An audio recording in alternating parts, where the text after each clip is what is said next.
paix et joie. Voilà. Et aujourd'hui, nous sommes le dimanche 9 janvier, où nous avons vécu le baptême du Seigneur qui clôture en fait la période, le temps de l'incarnation. Alors, nous rentrons dans le temps ordinaire à partir de demain. Alors, il faut nous rappeler que le calendrier liturgique démarre le premier dimanche de l'Avent. Et cette année, il a commencé au mois de novembre, fin novembre. Et après les 4 dimanches, nous avons vécu, à partir de la nuit de Noël, nous avons vécu le temps de la nativité. Et ce temps de la nativité vient de se terminer ce dimanche par le baptême du Seigneur.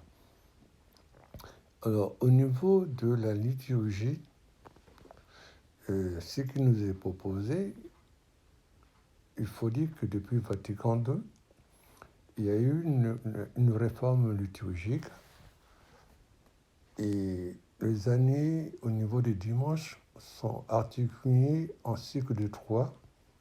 L'année A, on lit l'évangile de Matthieu. L'année B, on lit l'évangile de Marc. L'année C, on lit l'évangile de Luc. Ce que nous avons pu observer justement pendant les 4 premiers dimanches de l'Avent.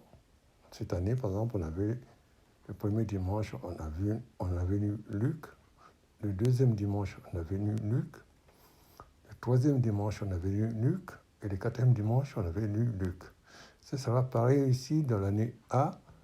On lira toujours le premier dimanche Matthieu, le deuxième dimanche Matthieu, le troisième dimanche Matthieu, le quatrième dimanche Matthieu. Par contre, au niveau de l'année B, le premier dimanche et le deuxième dimanche, on va lire Marc. Le troisième dimanche et le quatrième dimanche, on ne pourra pas lire Marc parce que, d'abord, pour le troisième dimanche où on parle du témoignage de Jean-Baptiste, Marc n'en parle pas. Alors, on sait bien qu'on va prendre le témoignage de Jean-Baptiste et au niveau de l'évangile de Jean. Et le quatrième dimanche où on nous parle de la venue du Christ, et Marc n'en parle pas, on va utiliser un passage de Luc. En général, on utilise la visitation de Luc. Voilà un peu au niveau de la liturgie telle que nous est proposée pendant le temps de l'Avent. Par la suite, déjà il faut dire qu'à partir du 17 décembre, au niveau de la liturgie, les jours de la semaine, c'est figé. Donc ce sont les mêmes textes qu'on va avoir chaque année, sauf quand il s'agit des dimanches où, justement, à ce moment-là, nous avons des dimanches qui sont ou alors le dimanche de la Sainte Famille. Donc les textes appropriés seront les textes de la Sainte Famille en fonction des années A, B, C. Ou alors, nous aurons la fête de l'Épiphanie. Et ça, là aussi, ça dépend à quel moment, quel jour de l'année civile nous sommes. Si nous sommes, par exemple, un 26 qui tombe un dimanche, on va prendre la Sainte Famille, puisque c'est le premier dimanche après Noël. Le dimanche qui suit la Sainte Famille, c'est l'Épiphanie. Là aussi, ça va dépendre. Dans quelle position il se trouve dans le calendrier civil.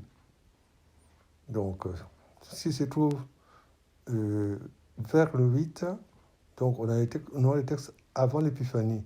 Mais si il se trouve vers le premier, on aura les textes après l'Épiphanie. Et pour terminer, justement, c'est dimanche, qui est le dimanche du baptême du Seigneur. Alors là, nous rentrons maintenant dans le temps ordinaire. Dans le temps ordinaire, il faut dire qu'il y a deux choses qu'il faut comprendre. Il y a d'abord l'année A, l'année B, l'année paire ou impaire. Parce que là aussi, et depuis Vatican II, tous les 2 ans, on peut lire tous les autres livres de la Bible en dehors de l'Évangile. Tous les 2 ans, par cycle. L'année A, l'année paire, il y aura des textes qui seront lus.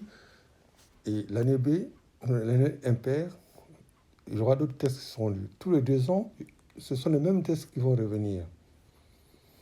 Alors, par exemple, là, nous allons démarrer le temps ordinaire qui va s'arrêter le jour où on commence le carême.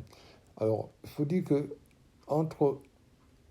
après le baptême du Seigneur, nous allons avoir le temps ordinaire qui va aller du baptême du Seigneur jusqu'au mercredi de Cendres qui démarre le temps le mystère de la rédemption.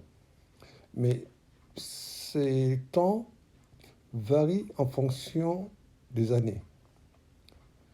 Ces temps peuvent durer 7 semaines, durent entre 7 et 11 semaines. Et cette année, on aura 8 semaines. Donc, le carême va commencer à la 8e semaine du temps ordinaire. Donc là, si on veut être précis, ce sera le 2 mars.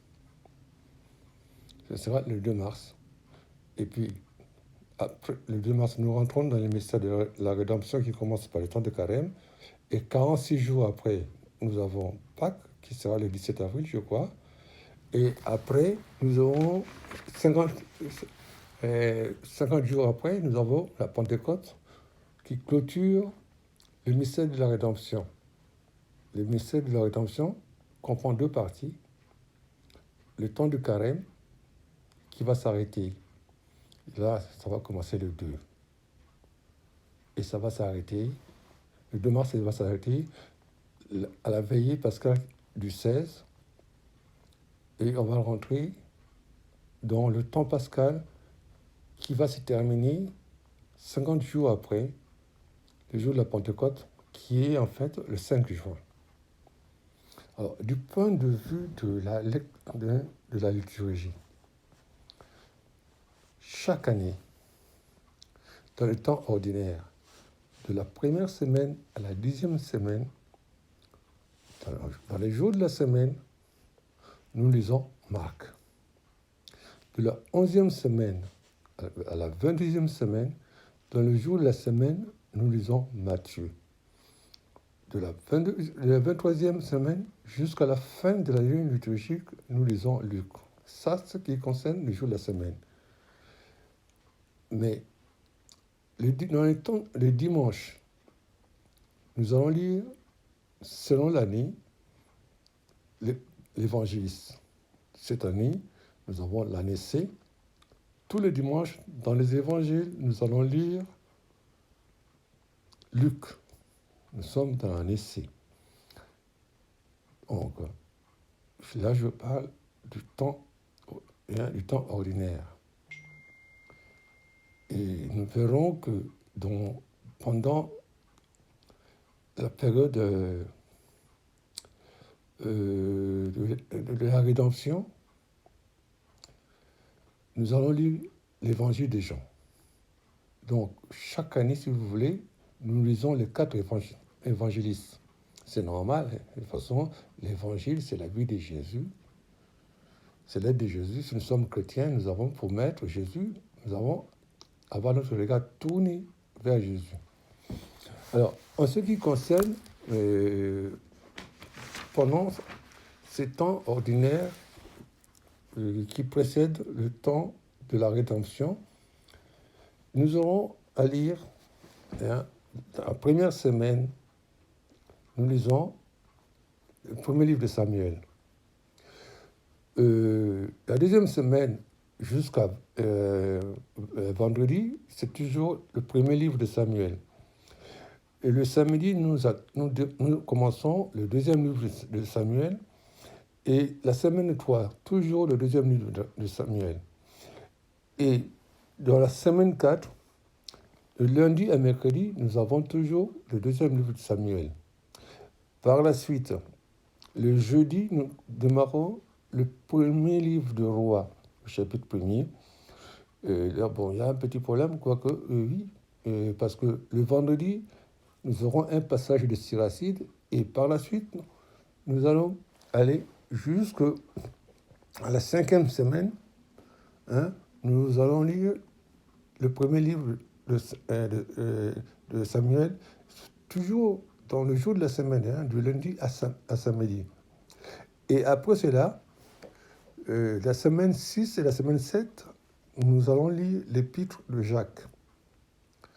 Et la semaine 8, où nous allons démarrer le temps de carême, les 2 premiers jours, nous allons attaquer la première lettre de Pierre. On n'aura que 2 jours, parce que le 3e jour, nous rentrons dans le temps de carême, qui sera en fait le 2